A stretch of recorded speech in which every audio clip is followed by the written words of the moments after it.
Inspiration chassidique du jour 17 Shvat. Il est connu que les tzadikim,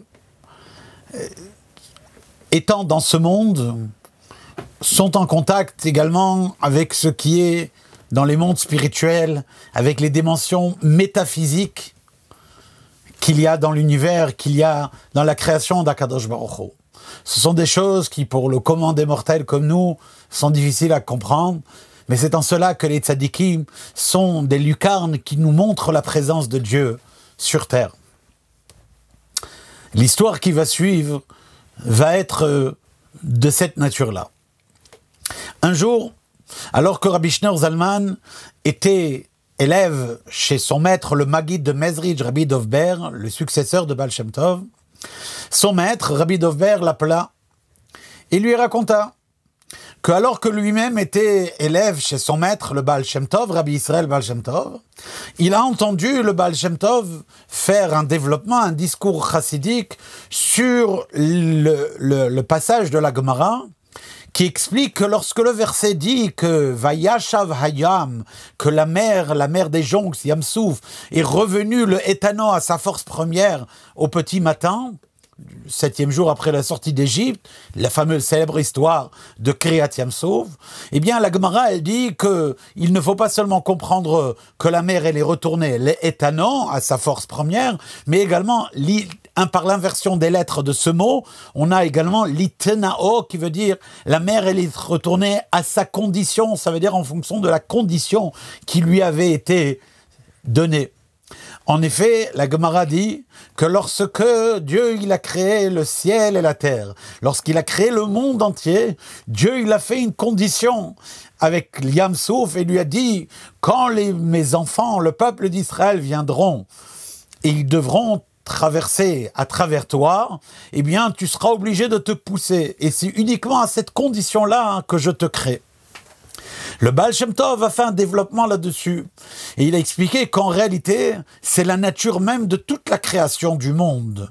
Que toute la création du monde, n'étant que l'énergie d'Akadosh Baruch Hu, de Dieu lui-même, eh bien forcément, elle-même s'adapte, se module, se change en fonction du besoin du plan divin. Alors, continue le Rabbi Dov Ber, qu'un an après que mon maître, le Baal Shem Tov, était déjà décédé, il est venu me rendre visite. Et il a répété le même discours chassidique. Et cette fois-ci, il a rajouté une idée.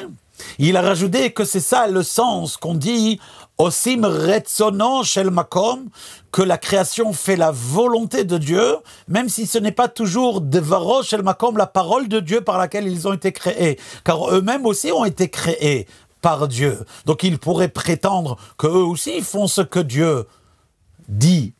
Or c'est la différence entre ce que Dieu a dit et ce que Dieu veut, c'est-à-dire la finalité. Et la parole doit se pousser par rapport à la volonté. Après lui avoir raconté cette histoire, le Maggid de Mezrich lui récita ce discours chassidique. Des dizaines d'années plus tard, l'Admor Hazaken allait répéter ce même discours chassidique. Et après avoir répété ce discours, il appela son petit-fils Rabbi Menachem Mendel, le Tzemar, celui qui allait être par la suite le 3e rabbi de Lubavitch, le Tzemar Tzedek, et il lui a raconté toute cette histoire-là. Des dizaines d'années plus tard, le Tzemar Tzedek à son tour a répété ce discours-là. D'ailleurs, ce discours-là, on peut également l'étudier. Il figure dans le Sefer Likutei Torah en tant que Ro'u ki Hashem natan lachem et ha-Shabbat, tout au début de Likutei Torah. Et après qu'il a terminé de réciter ce discours, il a appelé dans sa chambre son fils Shmuel, le rabbi Marash, et il lui a raconté toute l'histoire depuis le début et il a rajouté. Et il a dit, aujourd'hui, le Baal Shem Tov, le Maggid de Mezrich et Rabbi Shneur Zalman sont venus me voir et ont chacun à son tour répété ce discours, chacun à sa manière. Et il a rajouté également l'histoire que la Gemara dans Masechet Choulin raconte, car Pinchas ben Yair qui revenait de libérer des prisonniers, Pidyon Shvuyim, s'est retrouvé bloqué dans son chemin par un fleuve qui s'appelait Guinaï. Et il lui a dit au fleuve, pousse-toi, car je suis en train de faire une mitzvah. Et le fleuve lui a dit, moi aussi je fais la parole de Dieu.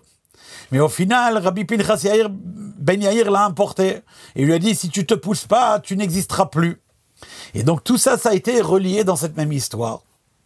Ce sont des histoires qui ne sont pas des contes, ce ne sont pas des légendes. Il faut savoir que cette dimension spirituelle existe parmi nous tout le temps et qu'Akadosh Baruch Hu nous a donné le cadeau extraordinaire de tzadikim qui vivent cette réalité-là, cette réalité parallèle et qui nous la communiquent. Et en réalité, il y a également ici un enseignement pour chacun d'entre nous. Car Rav Pinchas Ben Yair, lorsqu'il a traversé le fleuve qui s'est arrêté après qu'il lui a dit de s'arrêter, il a traversé également avec son entourage, avec des gens qui étaient avec lui, et avec son âne. Pourquoi? Parce qu'une fois que le fleuve s'arrête pour le tzaddik, il s'arrête également pour tout ce qui accompagne le tzaddik. Et ça, nous, en tant que chassidim, on doit se le rappeler. Que même si on peut entendre de telles histoires et se dire, bah, c'est bien, mais c'est du niveau d'un tzaddik, ça, de faire arrêter le monde pour soi. Mais il faut savoir que lorsque nous, à notre niveau, on se dévoue aux œuvres du tzaddik, alors dans ce cas-là, on fait partie de ceux qui accompagnent le tzaddik. Et de la même manière que la création s'arrête pour la volonté de Dieu, telle que le tzaddik l'incarne, eh bien, tous ceux qui accompagnent le tzaddik, eh bien, ils bénéficient de cette même chose-là, de ce même niveau. Kol Tov.